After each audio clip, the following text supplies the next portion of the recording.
Mesdames, Mesdemoiselles et Messieurs, bonjour. Je me présente, Yannick Seyer. Je suis polytechnicien en nouvelles technologies de l'information et de la communication. Aujourd'hui, je voudrais vous présenter un cours d'informatique, à savoir sur les bases de données, dédié aujourd'hui au dictionnaire de données. Excellent cours à tous.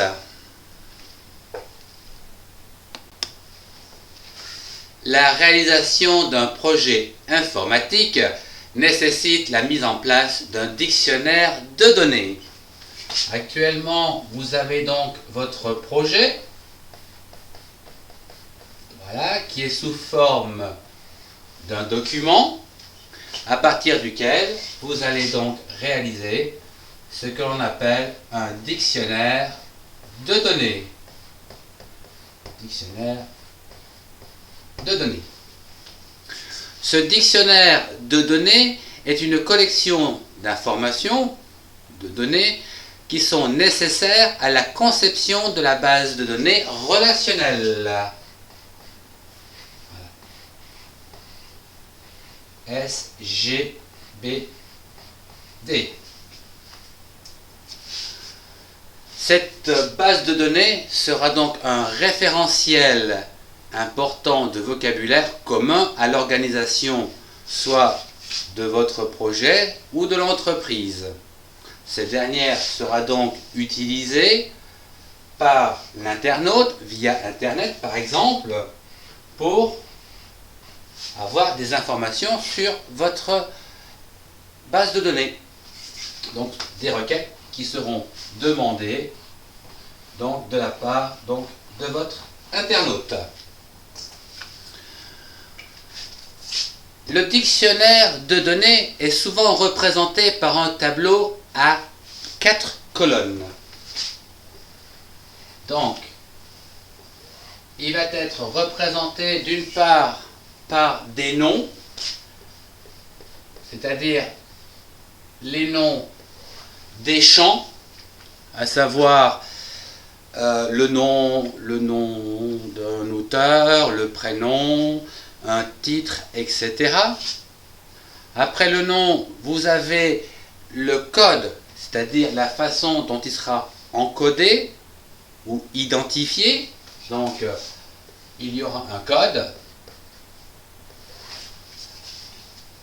Puis, vous y trouverez son type, à savoir, est-ce que c'est de l'alphabétique ou du numérique. Donc, le type, voilà. Et la dernière colonne concerne les commentaires. Alors, dans un dictionnaire de données comme celui-ci, les informations doivent donc respecter certaines contraintes, à savoir, les identifiants sont uniques, il n'y aura pas ni d'homonyme ni de synonyme, et quant aux commentaires, eh bien, ces dernières devront être pertinentes, c'est-à-dire permettre donc à ces informations d'avoir d'autres informations complémentaires importantes, telles que des calculs ou des points particuliers.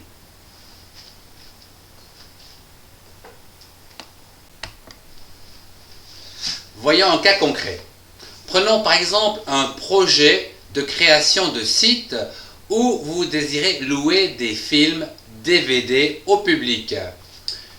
Donc, la question se pose de réaliser un dictionnaire de données le plus complet possible. Nous allons donc répertorier ici l'ensemble des noms ou des données que nous pouvons avoir besoin. À savoir, pour louer des films, nous avons donc besoin des titres des films. Donc, la première donnée concernée, c'est d'avoir au moins des titres. En dehors des titres, vous avez la durée des titres. Ah, c'est sûr, la durée, c'est très important. Voilà, la durée du film. Après, vous avez par exemple l'année de sortie du film. Donc, l'année de sortie du film.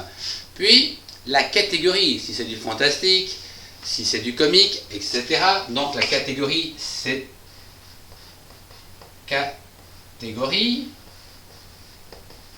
Voilà, la catégorie des films. La nationalité également, savoir dans quelle langue le film a été fait, donc la nationalité. La nationalité. Quoi d'autre encore? Le réalisateur, le nom du réalisateur, bien sûr. Donc nous pouvons marquer nom du réalisateur, également son prénom, ça peut être utile. Le prénom donc du réalisateur.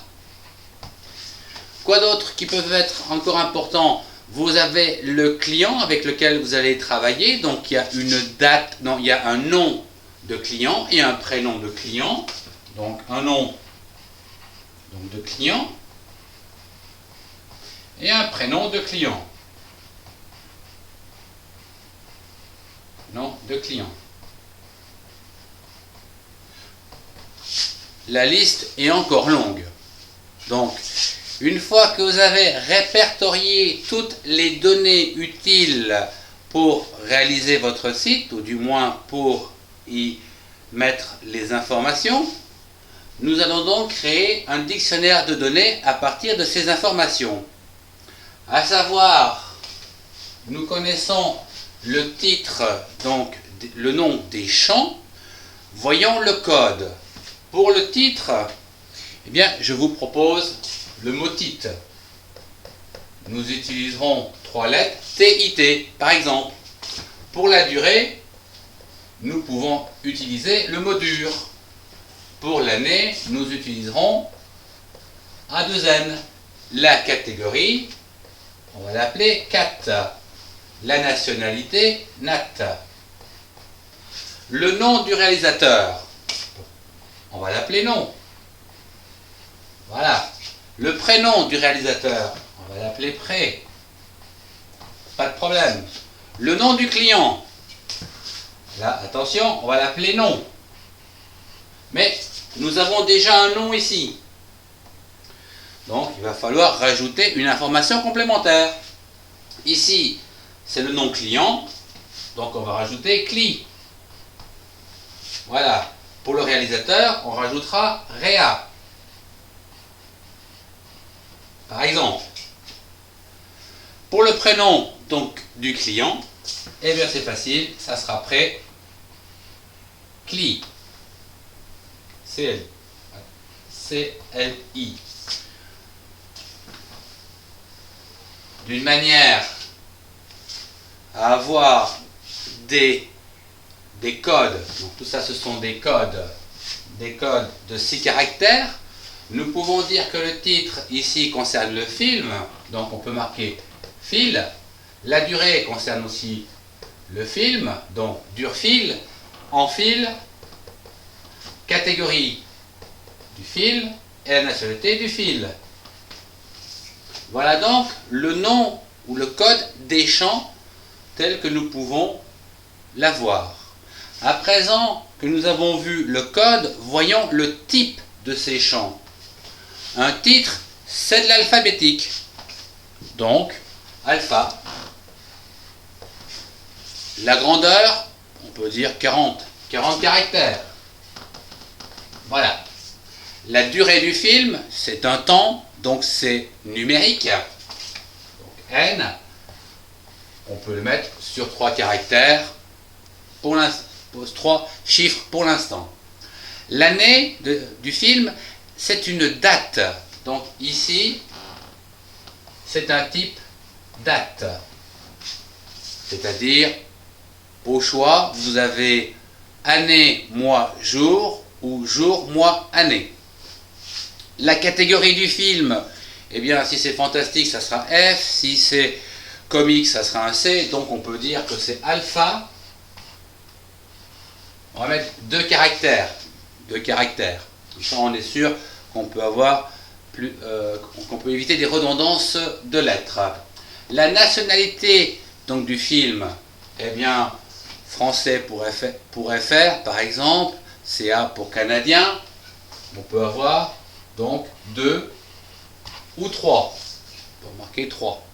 Hein, FRA pour français. Le nom du réalisateur, c'est toujours alpha. On va y mettre 40. Le prénom, c'est pareil. Alphabétique 40. Le nom du client, c'est aussi alphabétique 40. Et le prénom du client, alphabétique 40. Voilà donc ici un extrait du dictionnaire de données dont vous aurez besoin pour créer votre base de données. Je vous rappelle que nous avons répertorié ici toutes les informations nécessaires, que nous avons donc créé les codes avec lesquels nous pourrons les utiliser à l'intérieur des programmes, et également comment nous allons pouvoir les libeller au niveau des tables, donc les tables ou des fichiers, et donc le type, à savoir si c'est de l'alphabétique ou du numérique ou de la date, et leur longueur en caractères ou en chiffres. Voilà donc ce qu'on peut dire sur un dictionnaire de données. Nous allons voir dans quelques instants la 4e colonne qui concerne les commentaires. Je vous rappelle que la dernière colonne du dictionnaire de données concerne les commentaires, à savoir des informations pertinentes ou des calculs. Vous pouvez également y joindre d'autres informations pertinentes telles que la redistribution donc des informations collectées au travers les différents fichiers. À savoir, un titre de film va appartenir à une table de films. Donc, on peut écrire ici, pour une table ou le fichier film, on va donc avoir une information sur le titre, sur, bien sûr, sa durée, l'année de sortie du film, sa nationalité. Quant au réalisateur, à savoir son nom et son prénom, eux vont faire partie d'une autre table que l'on peut appeler Réa. Comme réalisateur, voilà donc deux informations qui vont donc se retrouver sur une autre table. Et enfin, les clients avec lesquels nous allons travailler, j'ai marqué ici le nom et le prénom. Donc, on peut avoir ici une table client. Où on va y trouver à la fois le nom et le prénom. Voilà donc une distribution des informations collectées au travers les différentes tables que nous utiliserons dans notre base de données.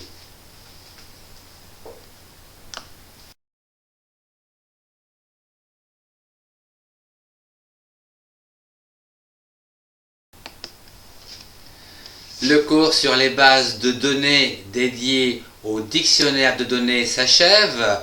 Je vous donne rendez-vous pour l'analyse et l'algèbre relationnelle dans un prochain cours. Je vous remercie de votre attention.